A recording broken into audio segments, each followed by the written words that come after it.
লটারিতে পাওয়া কাজ অন্যকে দিয়ে দেয়া, কৌশলে নিজস্ব সিন্ডিকেটের ঠিকাদারদের কাজ দেয়া সহ বরিশাল গণপূর্ত অফিসের বিরুদ্ধে নানা অভিযোগ উঠেছে।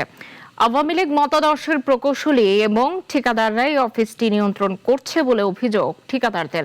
এমনকি জুলাই হত্যা মামলার আসামির তালিকায় রয়েছে তার নাম।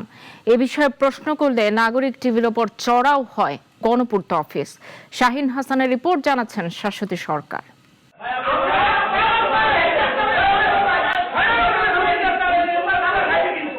সিসি ক্যামেরায় বাকবিতণ্ডার এই ভিডিওটি জেলা যুবদলের যুগ্ম সাধারণ সম্পাদক আশরাফুল ইসলাম মাহফুজের সাথে গণপূর্তের নির্বাহী প্রকৌশলী ফয়সাল আহমেদের। শের-ই-বাংলা মেডিকেল কলেজ হাসপাতালে 15 লাখ টাকার এলটিএম অন্তর্ভুক্ত কাজটি লটারিতে পায় ওই যুবদল নেতার প্রতিষ্ঠান মেসার্স মুস্তাকিম বিল্ডার্স। কিন্তু নির্বাহী প্রকৌশলী সেই কাজ আগেই তার মনোনীত ব্যক্তিকে দিয়ে আংশিক করিয়ে রাখায় মুস্তাকিম বিল্ডার্সকে ওয়ার্ক অর্ডার দেননি। একই রকম অভিযোগ 2025 সালের মে মাসের আরেক লটারির ক্ষেত্রেও।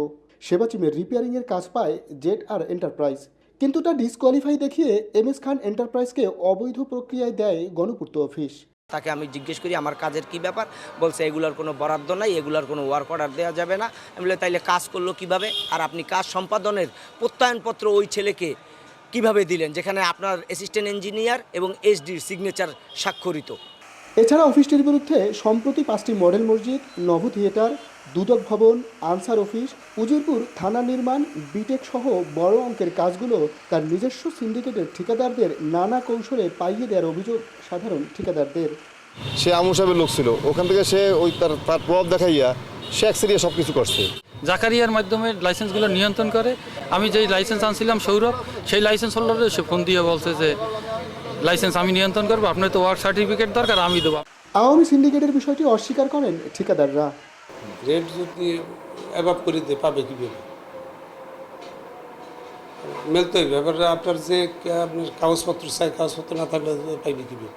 এদিকে ছাত্র জনতার উপর পরোক্ষ হামলার মামলায় আসামি এই নির্বাহী প্রকৌশলীর বিরুদ্ধে কোনো আইনি পদক্ষেপ নেয়নি বলে জানিয়েছে মামলার বাদী। অন্যদিকে পুলিশও এ বিষয়ে কোনো বক্তব্য দিতে রাজি হয়নি। ছাত্র জনতার উপরে সে খুবই আক্রমণ করছে, মানে লোকজন দিয়ে টাকা পয়সা দিয়া সর্বদিক দিয়ে সে সহযোগিতা করছে। এসব বিষয়ে প্রশ্ন করলে শুরুতে প্রতিবেদকের উপর ক্ষিপ্ত হন নির্বাহী প্রকৌশলী, আর এই প্রক্রিয়ায় জড়িত অন্যান্যরাও অভিযোগ অস্বীকার করেন। রেড কোড, এটা তো রেড কোড না, রেড কোডটা কেমনে, রেড কোড কিভাবে করে দিব বলেন? আমি রেড কোডটা কিভাবে করে দেবো? আমার যেটা এস্টিমেটেড কস্ট আছে রেট, এটা তো সার্কেল অফিসে আছে, জোন অফিসে আছে, সব জায়গায় তো আছে। এটা তো যে কোনো অফিস থেকে নিতে পারে। বরিশাল সদর আসনের এমপি ও বিসিসি প্রশাসক দুঃখ প্রকাশ করে জানান, টেন্ডারে সিস্টেমগত পরিবর্তন হওয়া দরকার। তাকে ওই স্থান থেকে সরাই দেওয়া উচিত। রিপোর্ট আসছে, কিন্তু আমি চূড়ান্তভাবে এই কথাই দেখতেছি।